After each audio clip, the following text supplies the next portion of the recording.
नमस्कार दोस्तों, मेरा नाम है कृष्णा। स्वागत है आपका करंट अफेयर की इस वीडियो में, जिसे आप यूटिलाइज कर सकते हैं कॉम्पिटिटिव एग्जाम की प्रिपरेशन के लिए। Consider the following statement. इस क्वेश्चन में आपके पास ये कुछ 3 स्टेटमेंट दे रखे हैं आपके पास, और इन तीनों स्टेटमेंट में से आपको चूज करना है कि करेक्ट स्टेटमेंट कौन सा है। According to statement 1, the freedom of press is implicitly protected under article 19 of Indian constitution. हमारे कॉन्स्टिट्यूशन में आर्टिकल 19 में प्रोविजन है, और उस प्रोविजन के तहत फ्रीडम ऑफ प्रेस को एक तरह से प्रोटेक्शन प्रोवाइड की जाती है। सेकंड स्टेटमेंट बोला जा रहा है, the Press Council of India is constitutional body formed to preserve the freedom of the press. यानी कि प्रेस की आजादी, यानी इसको जो फ्रीडम की जो पावर एक तरह से आप कह सकते हो, इसे जो दी जाती है, इसे प्रेस काउंसिल ऑफ इंडिया देती है, और ये कॉन्स्टिट्यूशनल बॉडी है आपसे बोला जा रहा है। और थर्ड स्टेटमेंट बोला जा रहा है, India is ranked among the top countries in the world press freedom index WPFI। WPFI के अकॉर्डिंग हमारी कंट्री इंडिया वर्ल्ड में टॉप रैंक होल्डर में से एक है। ये आपसे थर्ड स्टेटमेंट में बोला जा रहा है रिगार्डिंग द प्रेस फ्रीडम के। तो ये 3 स्टेटमेंट आपके सामने है, करेक्ट स्टेटमेंट चूज करना है। तो स्टेटमेंट 1 करेक्ट है according to option A. Option B में आपसे बोला जा रहा है कि सेकंड एंड थर्ड स्टेटमेंट ये करेक्ट है। अगर हम बात करें ऑप्शन सी की, तो इसमें ओनली थर्ड स्टेटमेंट करेक्ट है। और ऑप्शन डी में आपसे बोला जा रहा है कि ये तीनों ही statement, all 3 statements are correct. तो करेक्ट स्टेटमेंट आपके हिसाब से क्या है, क्वेश्चन को अटेम्प्ट कर लीजिए। तो अगर हम बात करें फ्रीडम ऑफ प्रेस की, अगर बात करें तो हमारी कंट्री में आर्टिकल 19 में प्रोविजन है, जिसमें ये होता है कि कॉन्स्टिट्यूशन हमें ये एक फ्रीडम प्रोवाइड करता है, जिसमें हम स्पीच और एक्सप्रेशन की हमें एक गारंटी मिलती है, हम अपनी बातों को एक्सप्रेस कर सकते हैं। और इसी के अकॉर्डिंग ही कॉन्स्टिट्यूशनल के इस प्रोविजन के तहत ही फ्रीडम ऑफ प्रेस को भी दी जाती है। अगर हम इसके इस तरह से बात करें, इसके रेगुलेटरी बॉडी की बात करें, यानी कि प्रेस को रेगुलेट करने वाली अगर बॉडी की बात करें, तो हमारी कंट्री में प्रेस काउंसिल ऑफ इंडिया है, जो कि प्रेस से रिलेटेड नियम कानून जो भी है मॉडरेट करती है, और उसके जो भी अधिकार है उससे रिलेटेड काम करती है। लेकिन अगर इसके नेचर की बात करें कि किस नेचर की ये बॉडी है, तो ये एक रेगुलेटरी बॉडी है, और इसे जो स्टैब्लिश किया गया था press Council of India act 1978 के तहत इसे हमारी कंट्री में स्टैब्लिश किया गया था। यानी कि आप ये कह सकते हो एक स्टैच्यूटरी बॉडी है, यानी कि लॉ पास करके हमारी कंट्री में से सेटअप किया गया। और इसे एक तरह से ये भी कह सकते हैं क्वासी जुडिशियल बॉडी भी है, यानी कि कोई भी ऐसी चीजें होती है जो वायलेट होती है, तो इस चीज को ये ध्यान में रखती है, ये दोनों काम करती है। तो फर्स्ट स्टेटमेंट तो बिल्कुल करेक्ट है, लेकिन सेकंड स्टेटमेंट जो हमारा गलत हो गया। ये कॉन्स्टिट्यूशनल बॉडी नहीं है, बल्कि ये एक तरह से कह सकते हैं स्टैच्यूटरी बॉडी है। और थर्ड स्टेटमेंट की बात करें, यानी कि हमारी कंट्री की रैंकिंग की बात करें फ्रीडम ऑफ प्रेस के ध्यान में रखते हुए, तो हमारी रैंकिंग बहुत ही लो है, बहुत ही खराब है। अगर हम बात करें आज के टाइम, हमारी रैंकिंग 142 है। और इस रैंकिंग को जो डेवलप करती है, या फिर आपके इस रैंकिंग को जो पब्लिश करने का जो काम करती है वर्ल्ड लेवल पर, वो वर्ल्ड प्रेस फ्रीडम इंडेक्स की अगर हम बात करें, तो रिपोर्टर विदाउट बॉर्डर ये काम करती है। तो आप ये कह सकते हो थर्ड स्टेटमेंट, जिसमें रैंकिंग के बारे में बहुत बात की जा रही है, हमारी टॉप रैंकिंग नहीं है, कि बॉटम की तरफ हमारी रैंकिंग है। 180 कंट्री में हमारी रैंकिंग 142 है। तो सेकंड एंड थर्ड स्टेटमेंट बिल्कुल करेक्ट है। फर्स्ट स्टेटमेंट करेक्ट होने की वजह से हमारा आंसर ए हो जाएगा, यानी कि ओनली 1, यानी फर्स्ट स्टेटमेंट ही करेक्ट है। With reference to Quality Council of India QCI, consider the following statement. QCI को ध्यान में रखते हुए आपके पास ये 2 स्टेटमेंट है। इन दोनों स्टेटमेंट में से आपको चूज करना है कि करेक्ट स्टेटमेंट कौन सा है। सबसे पहले बताया जा रहा है कि it is statutory body established by the act of the parliament, यानी कि इसे लॉ पास करके पार्लियामेंट के अंदर इसे स्टैब्लिश किया गया है, और इस बॉडी का नाम है quality Council of India. Second statement में बोला जा रहा है, the department of science and technology is the nodal ministry for QCI। QCI को मॉडरेट करने के लिए, या फिर इसे एक तरह से कंट्रोल करने के लिए नोडल एजेंसी या नोडल मिनिस्ट्री की बात करें, तो ये आपसे बोला जा रहा है ये department of science and technology के अंदर आते हैं। तो ये 2 स्टेटमेंट आपके सामने, आपको करेक्ट स्टेटमेंट चूज करना है। ऑप्शन ए के अकॉर्डिंग फर्स्ट स्टेटमेंट करेक्ट है, ऑप्शन बी के अकॉर्डिंग सेकंड स्टेटमेंट करेक्ट है, और ऑप्शन सी में आपसे बोला जा रहा है कि दोनों ही स्टेटमेंट बिल्कुल करेक्ट है। और ऑप्शन डी में आपसे बोला जा रहा है कि नाइदर 1 नॉर 2। इट मींस ये दोनों ही स्टेटमेंट गलत है।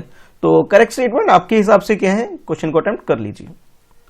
तो अगर हम डिटेल में बात करें क्वालिटी काउंसिल ऑफ इंडिया की, जो हमारी कंट्री में एक ऐसी ऑर्गेनाइजेशन है जो कि जो भी काम वगैरह होता है इंडस्ट्री से जो भी प्रोडक्शन होता है उसकी क्वालिटी को एक तरह से मॉनिटर करती है, उसे जज करती है कि ठीक से किस जो भी प्रोडक्ट बन रहे हैं उसकी अच्छी क्वालिटी है या नहीं।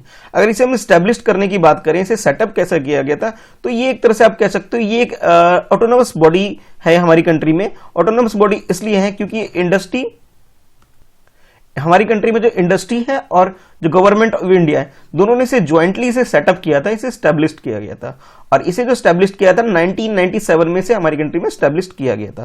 तो आप ये कह सकते हो कोई एक्ट पास करके इसे स्टैब्लिश नहीं किया गया था, बल्कि गवर्नमेंट और जो प्राइवेट सेक्टर है, तो ये इंडस्ट्री है, दोनों ने मिलकर इसे सेटअप किया था, जिसका नाम है क्वालिटी काउंसिल ऑफ इंडिया। तो आप ये कह सकते हो कि फर्स्ट स्टेटमेंट जो हमारा हो गया वो गलत हो गया। अगर हम सेकंड स्टेटमेंट की बात करें, जिसमें आपसे जो मिनिस्ट्री के बारे में बताया गया, डिपार्टमेंट के बारे में, कि साइंस एंड टेक्नोलॉजी के अंदर आती है, नहीं, ये साइंस एंड टेक्नोलॉजी के अंदर नहीं आती है, ट्रेड से रिलेटेड है, प्रोडक्शन से रिलेटेड है, तो ये कॉमर्स एंड इंडस्ट्री मिनिस्ट्री के अंदर ये काउंसिल आती है। और मेनली जो इसे एक तरह से नोडल एजेंसी की बात करें जिसके अंदर ये काम करती है, वो department of industry policy and promotion, जिसे शॉर्ट में DIPP भी बोला जाता है, उसके अंडर ये काम करती है। यानी कि नोडल मिनिस्ट्री अगर हम बात करें QCI का, तो कॉमर्स एंड इंडस्ट्री मिनिस्ट्री है। तो दोनों ही स्टेटमेंट गलत हो गए, तो करेक्ट आंसर हमारा ऑप्शन डी हो जाएगा। Which of the following statement are correct. अब आपके पास कुछ स्टेटमेंट दे रखे हैं, इन स्टेटमेंट को बताना है कि करेक्ट स्टेटमेंट कौन सा है।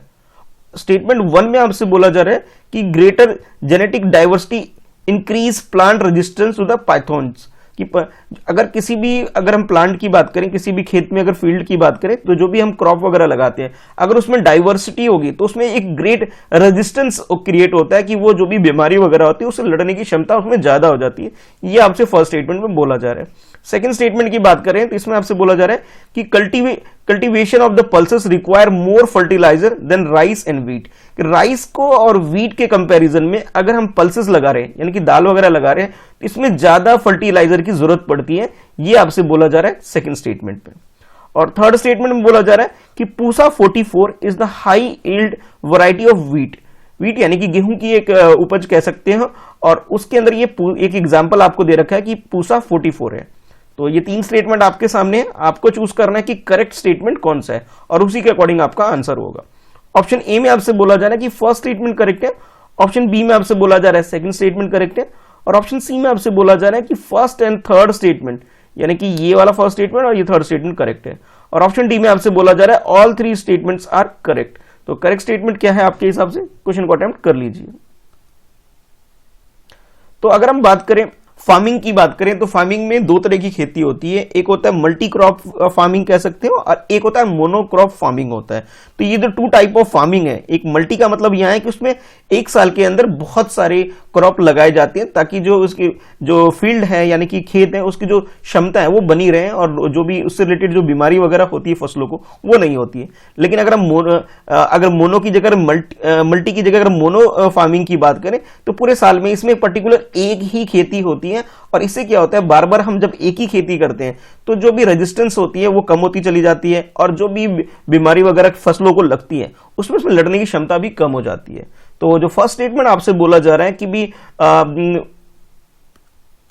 कि सेम क्रॉप अगर हम पूरे साल लगाते हैं, सेम क्रॉप पूरे ईयर में लगाते हैं, और उससे क्या होता है कि जो भी क्रॉप होती है उसमें जेनेटिक डाइवर्सिटी नहीं आ पाती है, और इससे वजह से जो इन्फेक्शन वगैरह ज्यादा क्रिएट होती है। तो ये बात बिल्कुल करेक्ट है, फर्स्ट स्टेटमेंट बिल्कुल करेक्ट हो गया। लेकिन अगर हम सेकंड स्टेटमेंट की बात करें, जिसमें आपसे बोला जा रहा है कि अगर हम व्हीट की और राइस के कंपेरिजन में अगर बात करें, तो पल्सेस में ज्यादा फर्टिलाइजर की जरूरत पड़ती है, ये बात गलत है। ऐसा नहीं है कि भी पल्सेस में ज्यादा पड़ती है, पल्सेस में कम पड़ती है। व्हीट में या फिर राइस की अगर बात करें, तो उन्हें ग्रो करने के लिए हमें ज्यादा फर्टिलाइजर की जरूरत पड़ती है। यानी कि आपको ये स्टेटमेंट सेकंड जो है बिल्कुल रिवर्स उल्टा दे रखा था। अच्छा, थर्ड स्टेटमेंट की बात करें, जिसमें आपसे पूसा 44 के बारे में बात की जा रही थी, और इसके बारे में बोला गया कि हाई यील्ड व्हीट है, ये हाई व्हीट का क्रॉप नहीं है, बल्कि ये राइस का एक एग्जांपल या क्रॉप आप बोल सकते हो। तो ये स्टेटमेंट भी गलत हो गया। तो थर्ड स्टेटमेंट गलत है हमारा, सेकंड स्टेटमेंट भी गलत है हमारा। तो फर्स्ट स्टेटमेंट सिर्फ करेक्ट होने की वजह से हमारा आंसर ए हो जाएगा। Consider the following statement. अब अगेन आपके पास एक क्वेश्चन है, और इसके अंदर आपके पास ये 3 स्टेटमेंट है। फर्स्ट स्टेटमेंट ये है, सेकंड ये है, और थर्ड ये है। इन तीनों स्टेटमेंट में से आपको चूज करना है कि करेक्ट स्टेटमेंट कौन सा है। ये जो स्टेटमेंट जो आपको तीनों गिवन है, ये हमारी ह्यूमन डेवलपमेंट इंडेक्स के बारे में है, और उसी के रिगार्डिंग में 3 स्टेटमेंट आपको दे रखे हैं। फर्स्ट स्टेटमेंट बोला जा रहा है कि the human development index HDI is released by the United Nation Environment Programme, यानी कि HDI इंडेक्स की बात करें या रैंकिंग की बात करें तो इसे डेवलप करने की जो काम किया जाता है ये आपसे बोला जा रहा है कि यूनाइटेड नेशन इन्वायरमेंट प्रोग्राम इसे डेवलप करती है।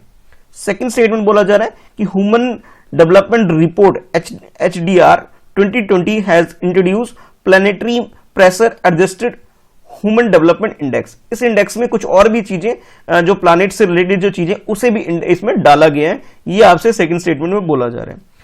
थर्ड स्टेटमेंट की बात करें, the gender inequality index presents a composite measure of gender inequality using the productive health empowerment and labour market. यानी आप ये कह सकते हो कि जेंडर इक्वालिटी इंडेक्स के अंदर जो कंपोनेंट यूज होते हैं उसके बारे में आपसे थर्ड स्टेटमेंट में बोला जा रहा है, जिसमें हेल्थ, एम्पावरमेंट और लेबर मार्केट इंक्लूड किया जाता है। तो 3 स्टेटमेंट आपके सामने हैं, आपको बताना है कि करेक्ट स्टेटमेंट कौन सा है और उसी के अकॉर्डिंग आपके पास ये ऑप्शन है। ऑप्शन ए में आपसे बोला जा रहा है कि फर्स्ट और सेकंड स्टेटमेंट ये करेक्ट है। ऑप्शन बी में बोला जा रहा है ओनली सेकंड स्टेटमेंट ये करेक्ट है, और ऑप्शन सी में आपसे बोला जा रहा है कि सेकंड एंड थर्ड ये दोनों स्टेटमेंट करेक्ट है, और ऑप्शन डी में आपसे बोला जा रहा है कि तीनों के तीनों स्टेटमेंट बिल्कुल करेक्ट है।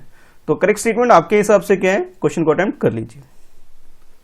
अगर ह्यूमन इंडेक्स की बात करें हम या फिर ह्यूमन डेवलपमेंट इंडेक्स की बात करें तो मेनली इसमें 3 चीजें इंक्लूड कर सकते हैं आप, जिसमें आप ये देख सकते हो कि किसी भी पर्सन की लाइफ एक्सेप्टेंसी कितनी है, यानी कि कितने साल तक उसकी लाइफ रहेगी बर्थ के बाद, इस चीज को ध्यान में रखते हुए। उसके बाद उससे जो एवरेज, इसी पॉपुलेशन की बात करें, एक पर्टिकुलर पॉपुलेशन के अंदर लोगों को एवरेज एजुकेशन लेवल कितना है वो चीजें कंसीडर की जाती है, और इसके अलावा लोगों की जो क्वालिटी ऑफ लाइफ है यानी कि स्टैंडर्ड ऑफ लाइफ लोगों की कैसी है, इन सब चीजों के बेसिस पे HDI कैलकुलेट होती है। तो यहाँ पे जो आपको तीनों स्टेटमेंट आपको HDI के बारे में दे रखा था, यानी कि ह्यूमन डेवलपमेंट रिपोर्ट के अंदर जो इंडेक्स प्रिपेयर किया जाता है, तो सबसे पहले तो आपको ये पता होना चाहिए कि इंडेक्स को प्रिपेयर कौन करती है। इसे प्रिपेयर करने का काम यूनाइटेड नेशन डेवलपमेंट प्रोग्राम करती है, जबकि स्टेटमेंट 1 में आपको दे रखा था कि यूनाइटेड नेशन इन्वायरमेंट प्रोग्राम ये काम करती है। इन्वायरमेंट प्रोग्राम काम ना करके ये डेवलपमेंट प्रोग्राम का काम है। तो आप ये कह सकते हो कि फर्स्ट स्टेटमेंट जो हमें दे रखा था वो हमें गलत दे रखा था। और हमारी कंट्री की अगर रैंकिंग की बात करें तो अगर लास्ट ईयर की रैंकिंग अगर ध्यान रखें तो हमारी रैंकिंग 131 थी, और आज के टाइम पे हमारी रैंकिंग 2 प्लेस और डाउन हो चुकी है, यानी कि करंट रैंकिंग हमारी 133 है। अच्छा, बाकी अगर हम सेकंड स्टेटमेंट की बात करें जिसके अंदर ये बोला गया कि प्लानिटरी मेजर्स लिए गए हैं और प्लानिट से रिलेटेड चीजों को भी इसके अंदर डाला गया है इसकी कैलकुलेशन के लिए, ये बात बिल्कुल करेक्ट है। इसके अंदर कंट्री की जो पर कैपिटा कार्बन डाइऑक्साइड की जो इमिशन है, यानी कि कितना वो पोल्यूशन क्रिएट करते हैं और इस तरह के मटेरियल यूज करते हैं, उस चीज को भी इसके अंदर अब डाला जा रहा है। तो आप ये कह सकते हो सेकंड स्टेटमेंट जो हमें गिवन है वो बिल्कुल करेक्ट है। और थर्ड स्टेटमेंट में जो आपसे बताया जा रहा था इसकी कंपोनेंट के बारे में, तो ये बात भी बिल्कुल करेक्ट है, यानी कि इसके अंदर एम्प्लॉयमेंट, एम्पावरमेंट या फिर लोगों को कितनी एम्प्लॉयमेंट मिलती है उस चीज को इंक्लूड किया जाता है। लेबर मार्केट का क्या एक तरह स्टैंडर्ड है उस कंट्री में, उस चीज को भी इंक्लूड किया जाता है। और लोगों की जो हेल्थ है यानी कि रिप्रोडक्टिव हेल्थ लोगों की कैसी है, इन सब चीजों को इंक्लूड करके ये इंडेक्स प्रिपेयर किया जाता है। तो सेकंड एंड थर्ड स्टेटमेंट बिल्कुल करेक्ट है, फर्स्ट स्टेटमेंट गलत था, जिस वजह से हमारा आंसर सी हो जाती है। बाकी एक बात और जो आपको पता होनी चाहिए कि जेंडर इनइक्वालिटी इंडेक्स की बात करें तो इस रैंकिंग में हमारी कंट्री की जो रैंक है 123 रैंक आप बोल सकते हैं, और पहले ये रैंक यानी कि लास्ट ईयर जो हमारी रैंक थी 122 थी, ठीक है। तो यानी कि यहाँ पे भी हमारी जो रैंकिंग है डाउन हो गई है 1 प्लेस, और ये जो रैंकिंग कैलकुलेट की गई है 162 कंट्री के बीच में कैलकुलेट की गई थी। और अगर हम ह्यूमन डेवलपमेंट रिपोर्ट की बात करें यानी कि ह्यूमन डेवलपमेंट इंडेक्स की बात करें तो उसमें 189 कंट्री पूरे वर्ल्ड में इंक्लूड की गई है इस रैंकिंग की कैलकुलेशन के लिए। तो फाइनली आप बोल सकते हो करेक्ट आंसर सी हो गया। Consider the following statement. इस क्वेश्चन में आपके पास ये कुछ स्टेटमेंट है, ये फर्स्ट स्टेटमेंट है और उसके बाद ये सेकंड स्टेटमेंट है। इन दोनों स्टेटमेंट में आपसे पार्लियामेंट्री प्रिविलेज के बारे में क्वेश्चन पूछा जा रहा है और उसके बाद आपसे पूछा जा रहा है कि करेक्ट स्टेटमेंट कौन सा है। तो स्टेटमेंट 1 के according parliamentary privilege are the certain right and immunities enjoy by the member of Lok Sabha, यानी कि आप ये कह सकते हो जो मेंबर ऑफ पार्लियामेंट जो भी होते हैं, जो लोकसभा के मेंबर होते हैं, उन्हें एक प्रिविलेज प्रोवाइड की जाती है जिसके अंदर सर्टन राइट्स और इम्यूनिटी होती है। ये फर्स्ट स्टेटमेंट में बोला जा रहा है। सेकंड स्टेटमेंट बोला जा रहा है a motion of beach of parliamentary privilege, यानी कि पार्लियामेंट्री प्रिविलेज जो भी मिलता है संसद की तरफ से, यानी कि जो फैसिलिटी मिलती है, इसे बीच तभी हो सकता है only after the consent of speaker और द चेयरमैन। जब तक स्पीकर और या फिर चेयरमैन का कंसेंट ना हो तब तक इसे बीच नहीं किया जा सकता। ये आपसे सेकंड स्टेटमेंट में बोला जा रहा है। तो दो स्टेटमेंट आपके सामने है, आपको चूज करना है करेक्ट स्टेटमेंट। ऑप्शन ए के अकॉर्डिंग फर्स्ट स्टेटमेंट करेक्ट है, ऑप्शन बी के अकॉर्डिंग सेकंड स्टेटमेंट करेक्ट है, और ऑप्शन सी में आपको दोनों ही स्टेटमेंट बिल्कुल करेक्ट बताए जा रहे हैं। और ऑप्शन डी में आपसे बोला जा रहा है neither one not two, it means ये दोनों ही स्टेटमेंट गलत है। तो करेक्ट स्टेटमेंट आपके हिसाब से क्या है, क्वेश्चन को अटेम्प्ट कर लीजिए। तो अगर हम पार्लियामेंट के अंदर जो भी मेंबर ऑफ पार्लियामेंट आप बोल सकते हो, एमपी वगैरह को जो फैसिलिटी मिलती है उसे आप डिफाइन कर सकते हो पार्लियामेंट्री प्रिविलेज, जिसके अंदर वो एंजॉय करते हैं कुछ फैसिलिटी, और उसके साथ फैसिलिटी के साथ साथ उन्हें कुछ इम्यूनिटी सर्विस भी प्रोवाइड की जाती है। अगर हम इसे ये बात करें कि इस चीज को कहाँ मेंशन है रिटर्न है, तो रूल 222 मेंशन है chapter 20 of Lok Sabha rule book के अंदर, जिसके अंदर इस तरह की फैसिलिटी उनको प्रोवाइड की जाएगी। अगर राज्यसभा की बात करें तो राज्यसभा में भी एक रूल बुक है और इसे रूल 187 के अंदर मेंशन है chapter 16 of rule Rajya Sabha rule book के अंदर। यानी कि आप ये कह सकते हो कि लोकसभा या फिर राज्यसभा दोनों के अंदर जो भी मेंबर होते हैं उनको एक इम्यूनिटीज प्रोवाइड की जाती है, कुछ फैसिलिटी प्रोवाइड की जाती है, और इस प्रिविलेज को ब्रीच जब ही माना जाएगा जब कोई भी मेंबर जो भी मेंबर का अगर कंसेंट लेगा किसी चेयरमैन से, उस पर्टिकुलर हाउस के चेयरमैन या स्पीकर से, तब जाकर के ही उसे ब्रीच किया जा सकता है। तो यानी कि दोनों ही स्टेटमेंट, फर्स्ट स्टेटमेंट भी और सेकंड स्टेटमेंट भी, दोनों ही स्टेटमेंट करेक्ट है। तो हमारा आंसर हो जाएगा सी हो जाएगा। आज आपके लिए क्वेश्चन ये है कि आपको ये बताना है कि लोकसभा के अंदर और राज्यसभा के अंदर कितने मेंबर इलेक्ट होते हैं, ये आपके लिए क्वेश्चन है। और किस तरह से इलेक्ट होते हैं ये भी आपको बताना है कि भाई एक साथ सारे इलेक्ट हो जाते हैं या रोटेशन बेसिस पे होते हैं, किस तरह से होते हैं, दोनों में क्या डिफरेंस है लोकसभा में राज्यसभा में, ये भी आपको बताना है। ठीक है, तो मिलते हैं नेक्स्ट वीडियो में। आज की इस वीडियो में इतना है। वीडियो पसंद आती है तो वीडियो को लाइक और शेयर जरूर करें। चैनल पर पहली बार वीडियो देख रहे हैं, चैनल सब्सक्राइब कर लें और बेल आइकन और प्रेस कर दें ताकि आपको आने वाली वीडियो की नोटिफिकेशन मिल जाए। अब स्क्रीन पर कुछ वीडियो आ रही है जिसे देख करके आप रिवीजन कर सकते हैं।